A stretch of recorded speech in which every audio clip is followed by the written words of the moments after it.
Hi hello ಬನ್ನಿ ಇವತ್ತಿನ ವಿಡಿಯೋದಲ್ಲಿ ಬೆಳಗಿನ ಜಾವ ಬಿಸಿ ಬಿಸಿಯಾಗಿ ಸೂಪರಾಗಿ ಮಾಡಿಕೊಳ್ಳುವಂಥ ನಮ್ಮ ಉತ್ತರ ಕರ್ನಾಟಕದ ಮೋಸ್ಟ್ ಫೇಮಸ್ ಆಗಿರುವಂಥ ಈ ಚುರುಮುರಿ ಸುಸ್ಲಾನ ಮಾಡ್ಕೊಳ್ಳೋಣ ಬನ್ನಿ. ಚುರುಮುರಿ ಸುಸ್ಲಾನ ತುಂಬ ಸಿಂಪಲ್ ಆಗಿ ತುಂಬಾ ಬೇಗ ಮಾಡ್ಕೋಬಹುದು. ಬನ್ನಿ ಹಾಗಾದರೆ ನಾನು ಯಾವ ರೀತಿಯಾಗಿ ಮಾಡ್ತೀನಿ ಅಂತ ನೋಡ್ಕೊಳ್ಳೋಣ. ನೋಡಿ, ಫಸ್ಟು ನಾನು ಇಲ್ಲಿ ಚುರುಮುರಿ ಪ್ಯಾಕೆಟನ್ನು ತಗೊಂಡಿದ್ದೀನಿ. ಇಲ್ಲಿ ಎರಡು ಥರ ಚುರುಮುರಿ ಸಿಗುತ್ತೆ. ಒಂದು ಉಪ್ಪಿಲ್ಲದೆ ಇರೋದು ಮತ್ತು ಒಂದು ಉಪ್ಪಿರೋದು ಸಿಗುತ್ತೆ. ನಾನು ಇಲ್ಲಿ ಉಪ್ಪಿಲ್ಲದೆ ಇರೋದನ್ನು ತಗೊಂಡಿದ್ದೀನಿ. ನೋಡು, ಇಷ್ಟನ್ನು ನಾನು ಇದಕ್ಕೆ ತಗೊಳ್ತಾ ಇದ್ದೀನಿ. ನಮ್ಗೆ ಎಷ್ಟು ಬೇಕು ಅಷ್ಟನ್ನು ಇದನ್ನು ತಗೋಬಹುದು.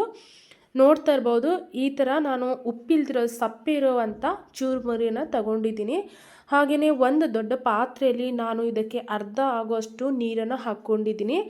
ಹಾಗೆಯೇ ಈಗ ಈ ಚುರುಮುರಿನ ಇದಕ್ಕೆ ನೀರಲ್ಲಿ ಹಾಕ್ತಾ ಇದ್ದೀನಿ. ನೋಡಿ, ಇದನ್ನು ನೀಟಾಗಿ ಚೆನ್ನಾಗಿ ನೆನಿಬೇಕು. ಇದರಲ್ಲಿ ನೋಡಿ, ಇದನ್ನ ನೀರಲ್ಲಿ ಚೆನ್ನಾಗಿ ಮುಳುಗಿಸ್ಬೇಕು, ಆವಾಗಲೇ ಚೆನ್ನಾಗಿ ನೆನೆಯುತ್ತೆ. ಇದು ನೀರಲ್ಲಿ ಎಲ್ಲ ಮುಳುಗಿದ ನಂತರ ಇದನ್ನು ಕೈಯಿಂದ ಹಿಂಡ್ಬಿಟ್ಟು ತೆಗಿಬೇಕಾಗತ್ತೆ. ಜಾಸ್ತಿ ಹೊತ್ತು ನೀರಲ್ಲಿ ಬಿಡಬಾರ್ದು. ಇದನ್ನು ಜಾಸ್ತಿ ಹೊತ್ತು ನೀರಲ್ಲಿ ಬಿಟ್ಟರೆ ಎಲ್ಲ ಪುಡಿ ಪುಡಿ ಆಗಿಬಿಡುತ್ತೆ. ಹಾಗಾಗಿ ನೋಡಿ, ಈ ಥರ ಎರಡೂ ಕೈಯಿಂದ ನಾನು ಇದನ್ನು ಈ ಥರ ಹಿಂಡ್ಕೊಳ್ತಾ ಇದ್ದೀನಿ. ಹಿಂಡ್ಬಿಟ್ಟು ನೀರೆಲ್ಲ ಚೆನ್ನಾಗಿ ಹಿಂಡ್ಬಿಟ್ಟು ಒಂದು ಪಾತ್ರೆಯಲ್ಲಿ ಇದನ್ನು ಹಾಕ್ಕೊಳ್ತಾ ಇದ್ದೀನಿ. ನೋಡ್ತಾ ಇರ್ಬೋದು, ಇದು ನಾನು ಎಲ್ಲವನ್ನು ಈ ಥರ ಹಿಂಡಿ ಸೈಡಲ್ಲಿ ಎತ್ತಿಟ್ಕೊಳ್ತಾ ಇದ್ದೀನಿ. ಈಗ ಇದಕ್ಕೆ ನಾನು ಪುಟಾಣಿ ಪುಡಿನ ರೆಡಿ ಮಾಡ್ಕೊಳ್ತೀನಿ.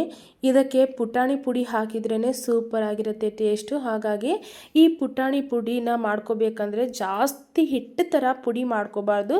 ಸ್ವಲ್ಪ ಕಾಳು ಕಾಳು ಸಿಗಬೇಕು, ಆ ಥರ ತರಿ ತರಿಯಾಗಿ ರುಬ್ಕೋಬೇಕಾಗುತ್ತೆ. ನೋಡಿ, ಈಗ ಇದನ್ನು ರುಬ್ಕೊಂಡು ಆಗಿದೆ.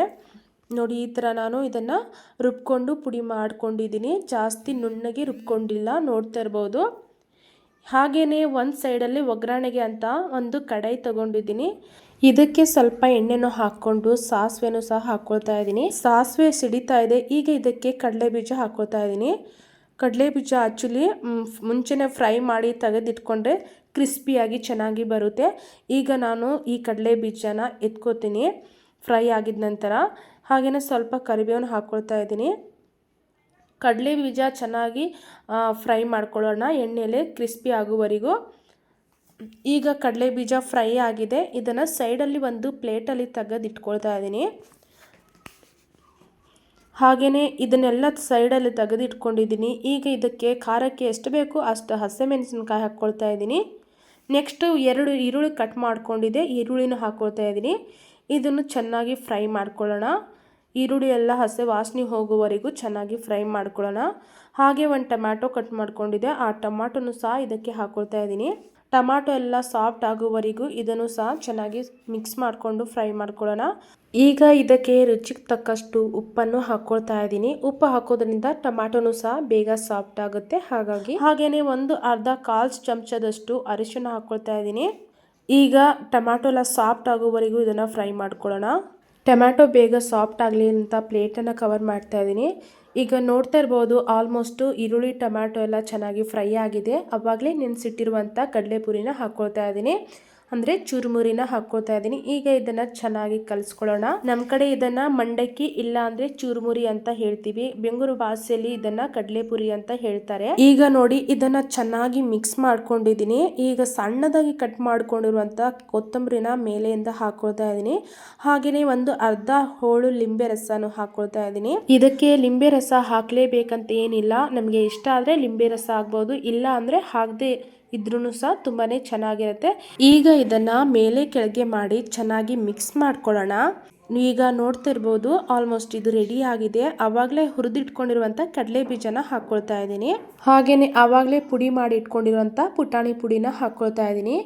ಈ ಪುಟಾಣಿ ಪುಡಿ ಹಾಕೋದ್ರಿಂದ ತುಂಬ ಅಂದರೆ ತುಂಬಾ ಚೆನ್ನಾಗಿರುತ್ತೆ ಈ ಮಂಡಕ್ಕಿ ಸುಸ್ಲಾ. ಕೆಲವರಿಗೆ ಪುಟಾಣಿ ಪುಡಿ ಹಾಕಿದರೆ ಇಷ್ಟ ಆಗಲ್ಲ. ಪುಟಾಣಿ ಪುಡಿ ಹಾಕ್ದಿರನೂ ಸಹ ಮಾಡಿದರೆ ತುಂಬಾ ಚೆನ್ನಾಗಿರುತ್ತೆ. ಹಾಗೆ ನೋಡ್ತಾ ಇರ್ಬೋದು, ಎಷ್ಟು ಬೇಗ ರುಚಿಕರವಾಗಿರುವಂಥ ಈ ಮಂಡಕ್ಕಿ ಸುಸ್ಲನ ಮಾಡಿದ್ದೀನಿ. ಅಂದರೆ ನಮ್ಮ ಉತ್ತರ ಕರ್ನಾಟಕದ ಮೋಸ್ಟ್ ಫೇಮಸ್ ಆಗಿರುವಂಥ ಈ ಚುರುಮುರಿ ಸುಸ್ಲನ ಮಾಡಿದ್ದೀನಿ. ಯಾರೆಲ್ಲ ನೀವು ವಿಡಿಯೋ ನೋಡ್ತಾ ಇದ್ದೀರಾ, ನಿಮ್ಮ ಮನೆಯಲ್ಲಿ ಮಿಸ್ ಮಾಡಿದ್ದೀರಾ, ಒಮ್ಮೆ ನಮ್ಮ ಉತ್ತರ ಕರ್ನಾಟಕದ ಈ ಸ್ಪೆಷಲ್ ಆಗಿರುವಂಥ ಮಂಡಕ್ಕಿ ಸುಸ್ಲನ ಮಾಡ್ಕೊಳ್ಳಿ. ಹಾಗೆಯೇ ಹೇಗಿತ್ತು ಅಂತ ಕಾಮೆಂಟ್ ಮಾಡಿ ತಿಳಿಸಿ.